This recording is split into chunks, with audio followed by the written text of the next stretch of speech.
দেশ থেকে বিদেশ, খেলা থেকে বিনোদন, সব ধরনের খবর নিয়ে আমি মিঠু শুরু করছি নজরের দুনিয়া। মধ্যবিত্তের হেসেলে আগুন, ফের এক ধাক্কায় অনেকটা বাড়ল রান্নার গ্যাসের দাম। কাটছেই না জ্বালানির জ্বালা, মধ্যবিত্তের পকেটে ধাক্কা দিয়ে ফের এক ধাক্কায় অনেকটা বাড়ল রান্নার গ্যাসের দাম। 3 মাসের মধ্যেই এই নিয়ে দ্বিতীয়বার মূল্যবৃদ্ধি। শনিবার মধ্যরাতে 14.2 কেজি ওজনের বাড়িতে ব্যবহৃত রান্নার গ্যাসের সিলিন্ডার প্রতি দাম 29 টাকা বাড়ালো কেন্দ্র। মূল্যবৃদ্ধির ফলে কলকাতায় 14.2 কেজি রান্নার গ্যাসের দাম বেড়ে দাঁড়ালো 968 টাকা। রবিবার থেকেই নয়া দাম কার্যকর হয়েছে, তবে অপরিবর্তিত থাকছে 19 কেজির বাণিজ্যিক সিলিন্ডারের দাম। পশ্চিম এশিয়ার যুদ্ধের জেরে গত 7ই মার্চ বাড়িতে ব্যবহৃত রান্নার গ্যাসের দাম 60 টাকা বেড়েছিল, এবার বাড়ল আরো 29 টাকা। ওয়াকিবহল মহলের একাংশের মতে এটাই শেষ নয়, পেট্রোল ডিজেলের মতো দফায় দফায় আরো বাড়তে পারে রান্নার গ্যাসের দাম। আন্তর্জাতিক বাজারের ওঠানামার উপরেই গ্যাসের দাম নির্ভর করে, কখনো বাড়ানো হয় আবার কখনো কমানো হয়। কিন্তু পশ্চিম এশিয়ার যুদ্ধের জেরে বিশ্বব্যাপী সৃষ্টি হচ্ছে জ্বালানি সংকট, ফলে লাফিয়ে বাড়ছে পেট্রোল ডিজেল গ্যাসের দাম। গত 3 মাসে বেশ কয়েকবার বৃদ্ধি পেয়েছে বাণিজ্যিক গ্যাসের দাম। গত 31শে মে শেষবারে 53 টাকা 50 পয়সা বাড়ে বাণিজ্যিক গ্যাসের দাম। বর্তমানে কলকাতায় বাণিজ্যিক গ্যাসের দাম 3255 টাকা 50 পয়সা। তবে বাণিজ্যিক গ্যাসের দাম বাড়লেও গৃহস্থালীর রান্নার গ্যাসের দাম একবারই বেড়েছিল। কিন্তু আন্তর্জাতিক বাজারে চাপের কারণে এবার ঊর্ধ্বমুখী 14.2 কেজি রান্নার গ্যাসের দামও। ফলে সব মিলিয়ে মধ্যবিত্তের পকেটে যে বিরাট ধাক্কা লাগলো সেটা আর বলার অপেক্ষা রাখে না। 74 বছর বয়সেও যুবকের মতো শক্তি, রোজ 20টা রুটি, 2 লিটার দুধ আর ঘি দিয়ে ফিটনেস বজায় রেখেছেন এই ব্যক্তি। ছতরপুর জেলার লবকুশ শহরের বাসিন্দা রাম রমেশ। বয়স 74 বছর হয়ে গেছে, কিন্তু আজও তরুণদের মতোই একদম ফিট রয়েছেন তিনি। রাম রমেশ জীবনে কখনো অসুস্থ হননি। আজও তিনি সারাদিনে 20 থেকে 25টা রুটি খেয়ে ফেলেন, সঙ্গে 2 লিটার দুধ আর প্রায় 8 কেজি ঘি সহজেই হজম করে ফেলেন। রাম রমেশ বলেছেন, তার লাইফস্টাইল পুরো দেশি। তিনি শহরে থেকেও আজও ফ্যান কুলারের হাওয়া গায়ে মাখেন না। রাম রমেশ এখনো সুস্থ আর পুরোপুরি ফিট রয়েছেন। তিনি এক সাক্ষাৎকারে জানিয়েছেন, আমি কুস্তিগীর ছিলাম। আজ হয়তো 73 বছর বয়স হয়ে গিয়েছে, কিন্তু শরীরে এত শক্তি আছে যে আজকের যুবকরাও চমকে যাবে। বার্ধক্যে অনেকের ওজন কমে যায়, কিন্তু আমার ওজন এখনো যুবকদের মতোই 80 কেজিরও বেশি হয়ে যায়, কারণ আমার খাবার এখনো যুবকদের মতোই। আমি কুস্তিও করেছি, যতজন কুস্তিগীরদের সঙ্গে লড়েছি সব সময় জিতেছি। আজও নিয়মিত তা অনুশীলন করি। তিনি বলেছেন, 74 বছর বয়সেও আমি একেবারে 12টা রুটি আর 1 কেজি দুধ খেয়ে ফেলি, সঙ্গে 100 থেকে 200 গ্রাম ঘিও খেয়ে ফেলি। পুরো দিনের কথা বললে 20 থেকে 25টা রুটি সহজেই খেয়ে ফেলি, সঙ্গে কাজু বাদামও খাই। এত কিছু খাবার এই বয়সে আমার জন্য হজম করা সহজ, কারণ আমি কুস্তি অনুশীলনও করি। তবে এখনো আমার একটা অপূর্ণ ইচ্ছা রয়েছে, আমি 1 লিটার দুধ 50 গ্রাম ঘি দিয়ে খেতে চাই।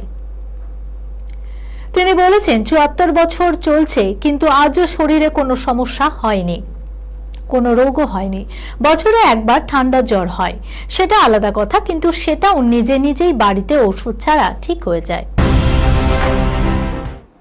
ক্যারিয়ারের শুরুর দিকে খ্যাতির শীর্ষে থাকাকালীন বলিউড থেকে আচমকাই গায়েব হয়ে গেছিল দিয়া মির্জা। এত বছর পর ফাঁস করলেন আসল কারণ। দেখুন, বলিউড অভিনেত্রী দিয়া মির্জাকে নিয়ে তোলপাড় টিনসেল টাউন। সম্প্রতি সোহা আলী খানের পডকাস্ট অল অ্যাবাউট হারে এসে রহনা হে তেরে দিল মে খ্যাত এই অভিনেত্রী জানান, 24 বছর বয়সে তিনি নিজেকে নতুন করে জানার জন্য অভিনয় থেকে সরে আসার সিদ্ধান্ত নিয়েছিলেন। তিনি বলেছেন, আর্থিক স্বাধীনতা এবং পেশাগত সাফল্য অর্জন করা সত্ত্বেও তিনি অপূর্ণতা বোধ করেছিলেন এবং তাই তিনি বিরতি নিয়ে নিজের জীবনের সিদ্ধান্তগুলো পুনর্বিবেচনা করার সিদ্ধান্ত নেয়। এই সময়কালকে এক ধরনের ঘরে ফেরা আখ্যা দিয়ে অভিনেত্রী স্মরণ করেছেন। করেছেন। কিভাবে এই বিরতি তাকে নতুন করে সুখ ও জীবনের উদ্দেশ্য খুঁজে পেতে সাহায্য করেছে। তিনি বলেছেন, অন্য অনেকের মতো আমিও পণ্যকরণের জগতে জড়িয়ে পড়েছিলাম এবং একজন মডেল হিসাবে আমার প্রধান কাজ ছিল সবকিছু বিক্রি করে দেয়া। আর এটা খুবই মজার, কারণ আমি নিজেকে এক দ্বিধা বিভক্ত অবস্থায় অনুভব করতাম। সত্যি বলতে, আমি যে চরিত্রগুলোতে অভিনয় করছিলাম তার অনেকগুলোতেই আমি এক ধরনের দ্বন্দ্বে ভুগতাম, কারণ আমি বুঝতে পারছিলাম যে সেই চরিত্রগুলোতে সেই সততা, বুদ্ধিমত্তা বা নীতিবোধ ছিল যা আমি নিজেই বহন করতাম, কিন্তু আমি সেই চরিত্রগুলোতে অভিনয় করছিলাম সেগুলোতে কোনো না কোনোভাবে সেই চেতনাকে ধারণ করতে পারছিলাম না। তাহলে আমি কিসের প্রতিনিধিত্ব করছিলাম? তিনি আরো বলেন, আমি 2005 সালে সরে এসেছিলাম। কেরিয়ারের সেরা সময়ে আমি 2 বছরের জন্য বিরতি নিয়েছিলাম। আমার বয়স ছিল তখন 24। আমি নিজেকে বললাম, আমি যা করছি তা আমার ভালো লাগছে না, আমি মজা পাচ্ছি না। আমি টাকা উপার্জন করেছি, আমি স্বাধীন, আমার নিজের একটা বাড়ি আছে এমন একটা শহরে যা এখন আমার, কারণ শহরটা আমাকে আপন করে নিয়েছে, কিন্তু এইসব আমাকে সুখী করছে না। আর তখনই আমি বুঝতে পারলাম যে নিজের কাছে ফিরে যাওয়ার দরকার। তাই এটা ছিল এক ধরনের ঘরে ফেরার মতো। দিয়া মির্জা হিন্দি সিনেমায় রহনা হে তেরে দিল মে দিয়ে অভিষেক করে। পরে তিনি দাস, লাগে Raho Munna Bhai, honeymoon travels private limited, shoot out, Lokhandwala এবং কুরবান সহ বেশ কয়েকটি উল্লেখযোগ্য চলচ্চিত্রে অভিনয় করেছিলেন। সাম্প্রতিক বছরগুলিতে তিনি সঞ্জু এবং থাপ্পাড়ের মতো প্রশংসিত ছবিতেও অভিনয় করেছেন এবং দর্শকদের মন জয় করে নিয়েছিলেন।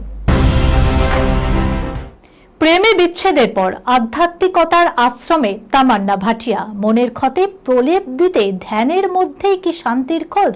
দেখুন, অভিনেত্রী তামান্না ভাটিয়া আজকাল সম্পূর্ণ ভিন্ন একটি কারণে আলোচনায় রয়েছেন। তার ব্রেকআপ এবং ব্যক্তিগত জীবন নিয়ে সোশ্যাল মিডিয়ায় গুঞ্জন চলছে, কিন্তু এই সব কিছুর মাঝেও তামান্না নিজেকে এক অত্যন্ত শান্তিপূর্ণ ও আধ্যাত্মিক জগতে খুঁজে পেয়েছেন। সম্প্রতি তিনি তার মুম্বাইয়ের বাড়িতে ঈশা যোগ কেন্দ্রের সন্ন্যাসিনীদের আমন্ত্রণ জানিয়ে লিঙ্গ ভৈরবী দেবী পুণ্য পূজা সম্পন্ন করেছেন। এই পূজার পর তামান্নার অভিজ্ঞতা আজকের দিনে মানসিক শান্তি ও আধ্যাত্মিক নিরাময় সন্ধানকারী যে কোনো ব্যক্তির জন্য একটি শিক্ষণীয় বিষয়। তামান্না একটি ঐতিহ্যবাহী ও চোখ ধাঁধানো গোলাপি সিল্কের শাড়ি পরে পূজায় অংশ নিয়েছিলেন। তার ধ্যানের ভঙ্গির মতোই তার রূপও ছিল স্বর্গীয়। পূজা শেষ হওয়ার পর যখন সবাই চলে গিয়েছিল এবং মন্ত্রোচ্চারণ থেমে গিয়েছিল, তামান্নার মা লিঙ্গ ভৈরবীর মূর্তির কাছে ধ্যানে মগ্ন হয়ে বসে রইলেন। তিনি সোশ্যাল মিডিয়ায় লিখেছেন, সবাই চলে গিয়েছিল, মন্ত্র উচ্চারণ থেমে গিয়েছিল, পূজা শেষ হয়ে গেছিল, তবুও আমি নিজেকে দেবীর কাছে বসে থাকতে দেখলাম, যেন দিনটা শেষ হতে দিচ্ছিল না। প্রসঙ্গত, তামান্না ভাটিয়া এবং অভিনেত্রী বিজয় ভার্মার সম্পর্কে বিচ্ছেদ হয়েছে। লাস্ট স্টোরিজ 2 এর শুটিং এর সময় শুরু হওয়া এই সম্পর্কটি জীবনের নানা সিদ্ধান্তের ক্ষেত্রে মতপার্থক্যের কারণে শেষ হয়ে গেছে। তামান্না কি আশ্রয় করলেন আধ্যাত্মিকতাকেই? প্রশ্ন তুলছেন নেটিজেনরা। এই খবরের সঙ্গে শেষ করলাম আজকে নজরে দুনিয়া। আপনারা দেখছেন টিভি 24 বাংলা, সংবাদ বিনোদন সারাদিন সারাক্ষণ।